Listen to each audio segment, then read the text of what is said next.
Even though nothing I say is financial advice, Algorand developers recently made a post saying how, in case you missed it, Get Vibe Kit is live now. What does this even mean, right? Because people like to say, oh, it's completely useless, but here's the thing. Vibe Kit basically allows for individuals to use their favorite AI coding software, and it allows them to build on Algorand using that, right?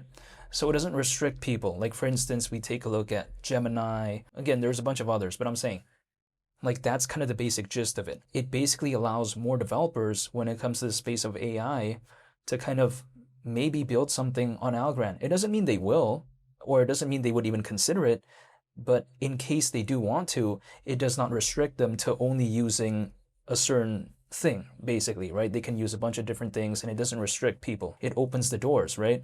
So it's just kind of the analogy that I have when it comes to this. Now, again, people like to say, why does this even matter? When it comes to Algorand, it's not doing the best, even though there's a slight recovery today. But I'll talk about that real quick later. But I'll talk about this first. But again, I feel like VibeKit, what that allows is for Algorand to maybe have better future adoption, right? It's not going to affect it right now, but it could maybe affect it later on because AI, right? That's a big narrative as of right now. Sure, the space isn't doing the best as of right now when it comes to altcoins, but when it comes to AI, that narrative is still on the rise, in my opinion. Maybe the altcoin space isn't experiencing necessarily that, but at the same time, what happens if the sentiment were to change? What happens if a lot of developers start wanting to enter back in again? You know, Algorand, it's more equipped now, I think, than before. So I do find this to be pretty cool. This type of stuff right here does not have like instant gratification type of feelings, right? This is not partnering up with a celebrity or an athlete or a musician. This is like for more of a long-term thing. It's like, again, what could it be years down the line? When I think about it in that kind of instance, I think stuff like this is more equipped for something like that. However, in my opinion, when it comes to Algorand as well, it already has kind of the core components, right, of a layer one blockchain that I find to be pretty interesting. I think it's very scalable. I think it's fast. I don't think the gas fees are a complete issue where it's like too sky high. I don't think about it that way. I think it's not like that, right? Furthermore, Algorand has an aspect of ISO 20022 and supposedly it's carbon neutral. So again, when it comes to Algorand, I don't think about it as a layer one blockchain that's so bad. I mean, sure, the charts aren't doing the best, but sometimes here's the way to take a look at it. If let's say ALGO, which is Algorand's native token, right? If let's say, for whatever reason, let's just say the sentiment when it comes to altcoins returned back to January of 2025 or like, near the end of 2024, let's say it just returned to those levels, which I don't even think was an altcoin season, but let's just say that happened, right?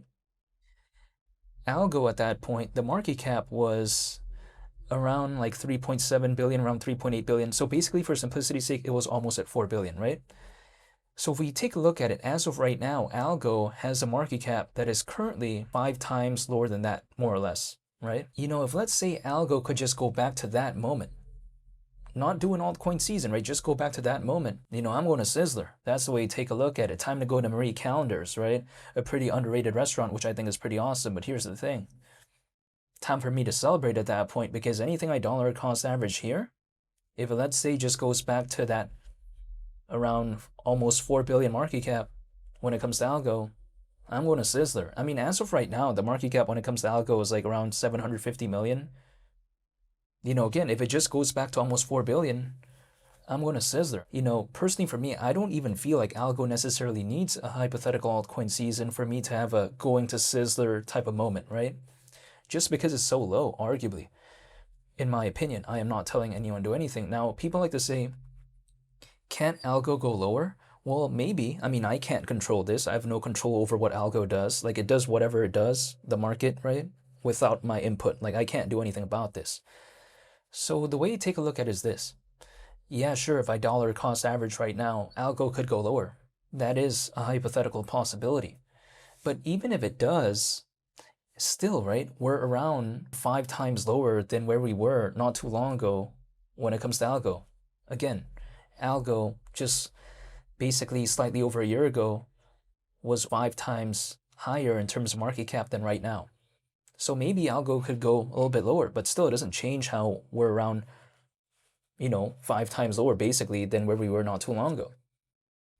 It's like this, the way you take a look at it. If let's say we went on a time machine in a hypothetical scenario, right? If let's say I just went back in time and I dollar cost average into Bitcoin at $15, let's say, right? And let's say for whatever reason it dipped to like $10. Okay, sure, at that moment in time, exactly, it's not going to feel good, right? Because it's like, whoa, there's a pullback like that.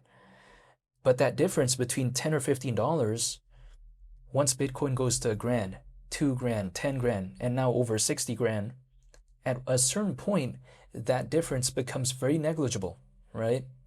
If Bitcoin only maybe went to $20, then again, that $10 to $15 difference is going to really matter a lot. But if Bitcoin goes like 100, 200, 300, then it starts not mattering that much. That's kind of the analogy that I have, right? So sure, if I dollar cost average at around a 750 million market cap when it comes to Algo, and let's say it dips to like 700 million or 650 million, at that moment in time, of course, it's not a good feeling. But if let's say Algo goes like 2 billion in market cap, 3 billion, and almost 4 billion, like what we saw slightly over a year ago, at a certain point, it almost doesn't even really matter that difference before that I mentioned, because at a certain point, it becomes negligible, right? I mean, does Mark Cuban really care about what his net worth was when he was like around 26 or 27? That difference as of right now, that he's like a billionaire, it becomes negligible at a certain point. Hypothetically, I would presumably assume. This is just kind of my mindset. So when it comes to, this space overall, I just kind of view it like, sure, I'll never be able to know the hypothetical bottom, but as long as like, I feel like it's kind of low in my perspective, I just don't mind. This is my mindset. Sure, things could go lower, but I am dollar cost averaging once a month. I'm not doing any more, I'm not doing any less. But that's just kind of the mindset that I have. I mean, when it comes to this space, people like to tell me, oh, this space is cooked and all this type of stuff. But this is the way you take a look at it.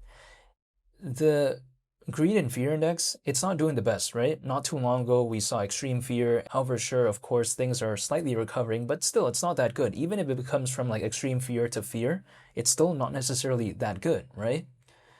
But of course, it makes sense. At a time like that, people leave, people don't really care about this space anymore. But for me, at a time like that, that's when I want to be more focused.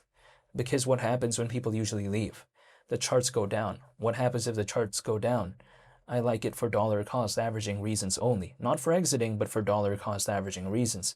Like some of my friends out there are pretty happy, or should I say kind of like enthusiastic, that Bitcoin and Ethereum's having a pullback.